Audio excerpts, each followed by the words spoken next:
Press के बंधुओं को बहुत बहुत धन्यवाद कि आप लोगों ने अपने बहुमूल्य कार्यकाल को निकाल करके हम बस्तीवासियों को समय दिया है। आप लोगों को इस बात से आप लोग अवगत होंगे कि बीते 2 वर्ष से पूर्वी विधानसभा अंतर्गत भूंयाडीह क्षेत्र में इंदिरा नगर और कल्याण नगर के बस्तीवासियों को राजनीतिक मंशा के कारण टारगेट कर करके झारखंड राज्य सार्वजनिक भूमि अधिग्रहण अधिनियम 1956 के सेक्शन 3 के अंतर्गत नोटिस थमाया जा रहा है। ये नोटिस प्रशासन के विभागीय कार्यालय का नहीं है, ये नोटिस राजनीति का गंदा खेल खेलने के लिए हम लोगों को दिया जा रहा है। आज के माध्यम से हम लोगों को यह सूचना प्राप्त हुआ, दैनिक अखबार में ये सूचना आया कि प्रशासन ने कमर कस ली है, दंडाधिकारी नियुक्त कर दिए गए हैं। आगामी 6 अगस्त को इंदिरा नगर और कल्याण नगर जो पूर्वी विधानसभा के अंतर्गत आता है और हमारी विधायिका आदरणीय श्रीमती, क्या नाम है हमारी विधायिका, अब हमारे अंदर रोष इतना है कि हम उनका नाम भूल जा रहे हैं, क्योंकि आज सुबह हम उनके कार्यालय में उनसे मुलाकात नहीं हो पाई।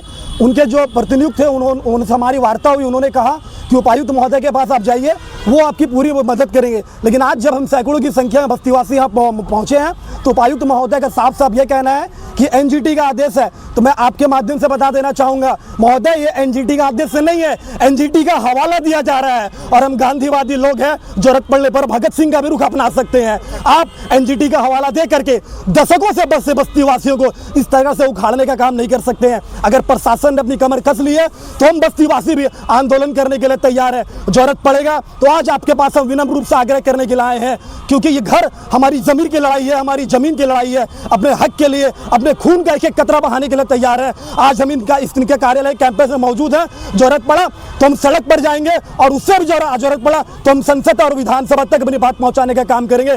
जिला प्रशासन मुर्दाबाद, जिला प्रशासन मुर्दाबाद, नोटिस वापस लेना होगा, नोटिस वापस लेना होगा। इंकलाब जिंदाबाद, इंकलाब जिंदाबाद। गरीबों पर राजनीति करना बंद करो, गरीबों पर राजनीति करना बंद करो।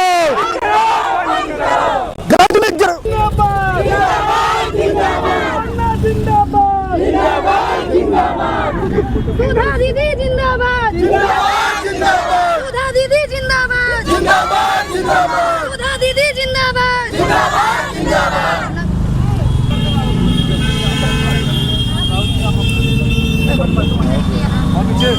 का रूपरेखा ले चुका है सर, क्योंकि ये ब्यूरोक्रेट चल रहा है सर, और इस राजतंत्र ब्यूरोक्रेट्स का कोई हक नहीं बनता है।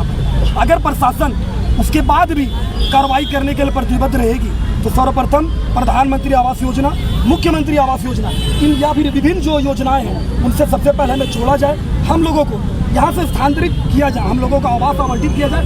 उसके बाद हम आपके सामने यह दावा करते हैं, ये लिखित रूप में देने के लिए तैयार हैं कि स्वेच्छा से हम उस घर को छोड़ के वहाँ जाने के लिए तैयार हैं। चलो हम बात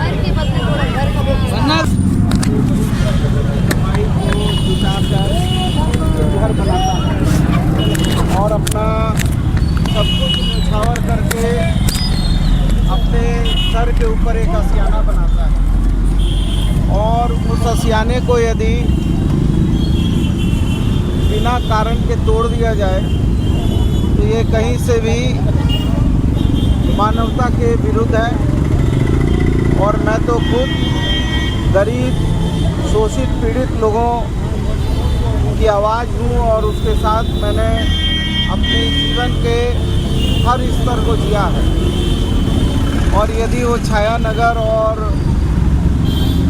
इंदिरा नगर के लोगों के आशियाने को तोड़ना चाहते हैं तो अभी जो है प्रधानमंत्री आवास या और भी जो है राज्य सरकार की विभिन्न योजनाओं के अंतर्गत जो आवास उपलब्ध होते हैं, ये विशुद्ध रूप से गरीब लोग हैं।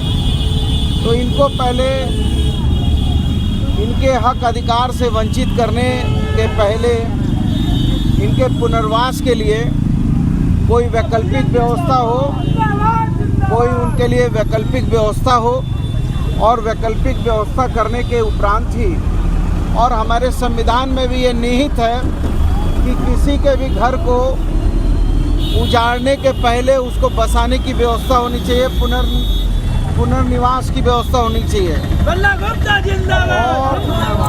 और यदि इस तरह का काम किया जाएगा तो निश्चित है लोगों में आक्रोश होगा, लोग जो हैं दुखी होंगे।